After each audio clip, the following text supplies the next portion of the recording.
بسم اللہ الرحمن الرحیم۔ السلام علیکم ناظرین، یہ جنرل پرویز ریٹائرڈ مشرف صاحب جاتے جاتے اس پاکستانی قوم کے لیے ایک ایسا پیغام چھوڑ گئے۔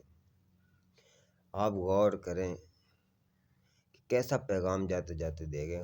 خود بھی ریٹائر ہو گئے، دنیا سے چلے گئے، لیکن ان کے پیغام میں کیا یہ سلام ہے، ان کو بہت پیارا پیغام ہے۔ اگر پاکستانی قوم اس پہ غور کرے، آدھی سے زیادہ قوم نے تو زیادہ غور کیا ہوا ہے، لیکن ان کے لیے کہہ رہا ہوں جو اس ٹائم دو پارٹیوں کے پیچھے بھاگے ہوئے ہیں، ان کے لیے بہت پیارا پیغام ہے جنرل پرویز مشرف بھائی، آپ سنیں۔ پیپلز پارٹی اور پی ایم ایل این وہاں کی دو بڑی پارٹیز ہیں، دونوں کو تین نہیں چار دفعہ دیکھ لیا ہے۔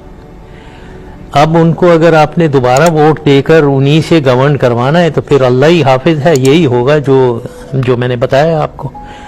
تو لہٰذا ذرا اپنی ووٹ کو سنجیدگی اور سمجھداری سے استعمال کریں اور تبدیلی لائیں، ان کو نکالیں، کیونکہ یہ پاکستان کو خراب کر رہے ہیں یہ دونوں پارٹی۔